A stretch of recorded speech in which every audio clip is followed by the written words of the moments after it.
Today we're going to read about Van Gogh, to discover the artist behind the masterpieces.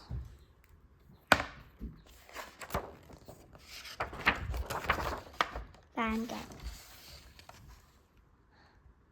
Vincent van Gogh lived in Netherlands.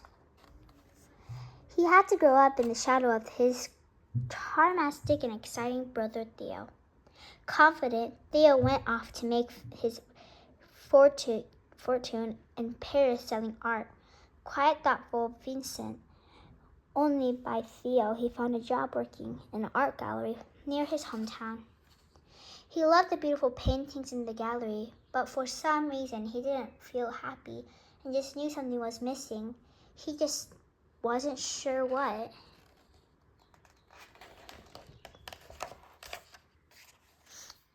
He had heard that for some people, happiness came from serving God, so he moved to Biglam, where he became a priest and taught people how to love God. Although his new job was good, he missed being surrounded by art every day. He knew he must go home and think more about what it was that was missing for his life.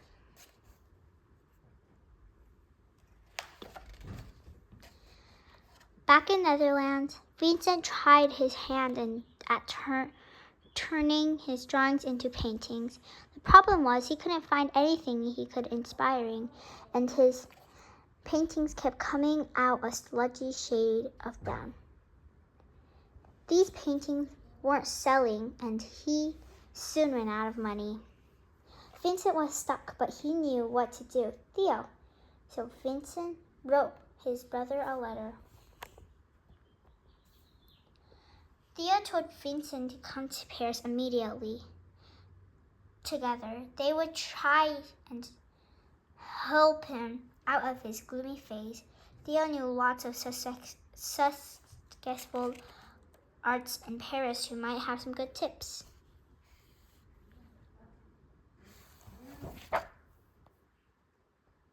When Vincent arrived in Paris, something life-changing happened.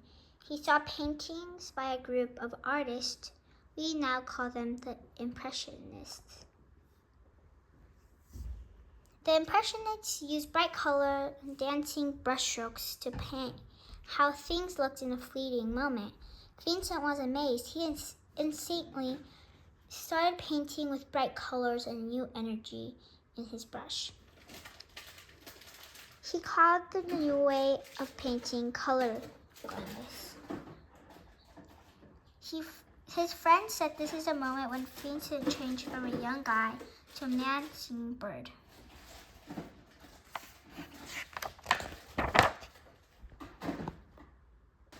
Vincent started painting new friends he had made in Paris, including arts dealers and other artists. One of his new friends was a painter named Paul Gauguin. Paul had also given up his old job to become an artist. Paul wanted to move to the countryside and paint. Vincent thought it sounded like a wonderful idea and asked if he could come too. Vincent filled his bag with rolled up canvases and his new bright chemical paints, and off he went with Paul. The pair moved to a yellow house in a town called Arles. They were first very happy. But Vincent made paintings of the house and the bedroom and everything he saw. But Vincent started acting unpredictably, and his painting became more and more fantastic. He started painting manically. He couldn't stop, and over the next few years, he made nearly 2,000 work of art.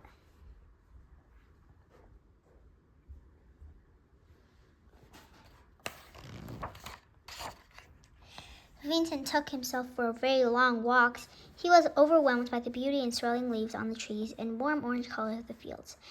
He felt as though he couldn't get enough of the world around him and paint it fast enough.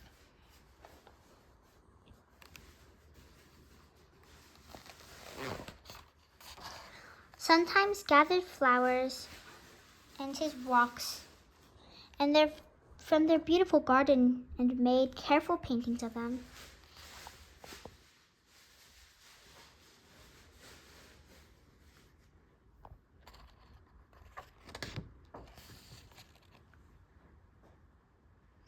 One day he became so frantic he had an argument with Paul. In a heated moment, his damage of a part of his ear was very badly.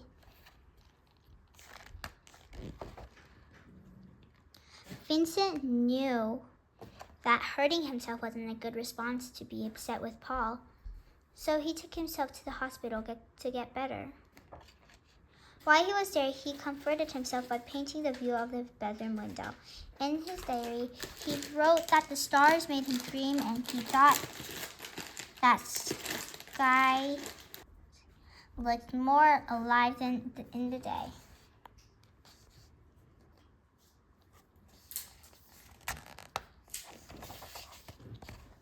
Vincent felt very alone when he was in the hospital, and he hadn't heard from Theo for a long time. He felt as though the only person who understood how he felt was his kind young doctor, Dr. Felix Ray.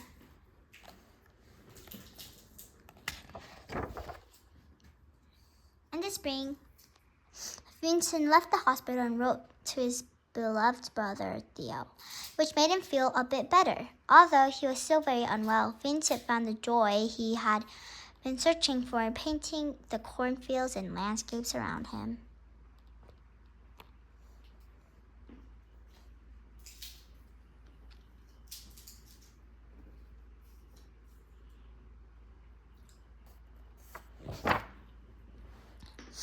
But later on that year, Vincent decided that he had enough of being unwell. When he died, he couldn't hear the gently rustling corn that had given him so much joy and inspiration. Vincent had found what he has truly best and at. Most importantly, what inspired him. He left behind thousands of his wonderful creations, some of which are among the most famous and loved paintings of the world.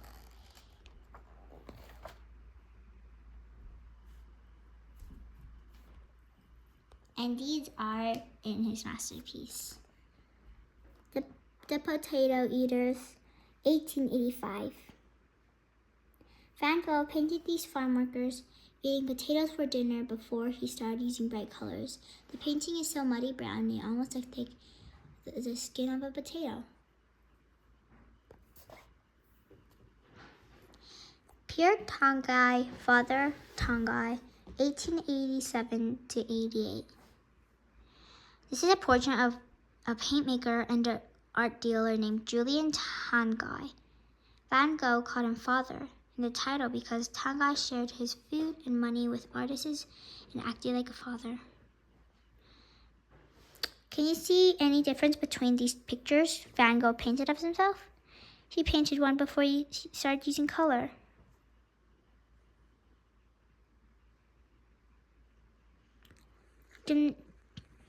Color gymnastics,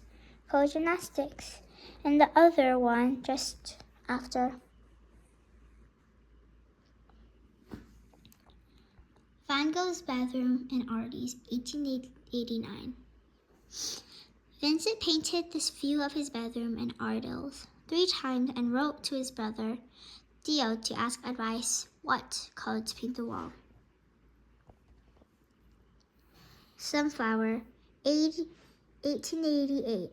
Vincent painted lots of sunflowers throughout his life. This version was once the most valuable painting in the world.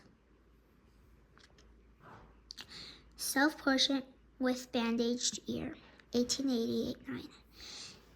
In this famous portrait of himself, Vincent is wearing a bandage over the ear that he damaged after his fight with Paul. The hot, bright colors made us think of the sharp pain he must have been feeling.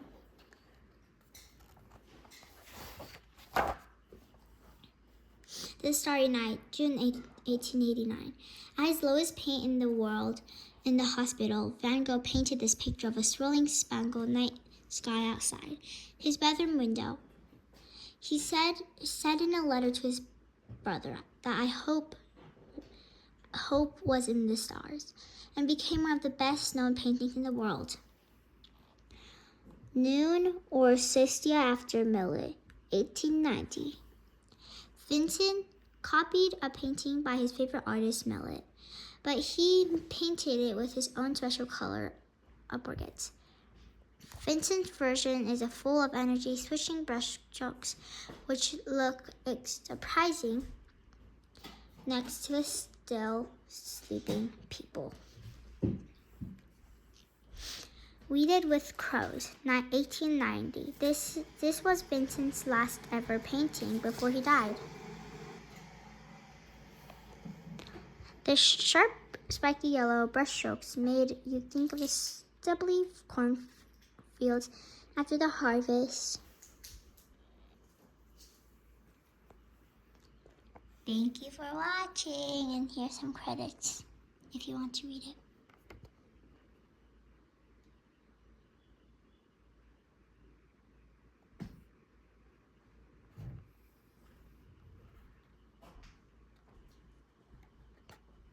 Bye.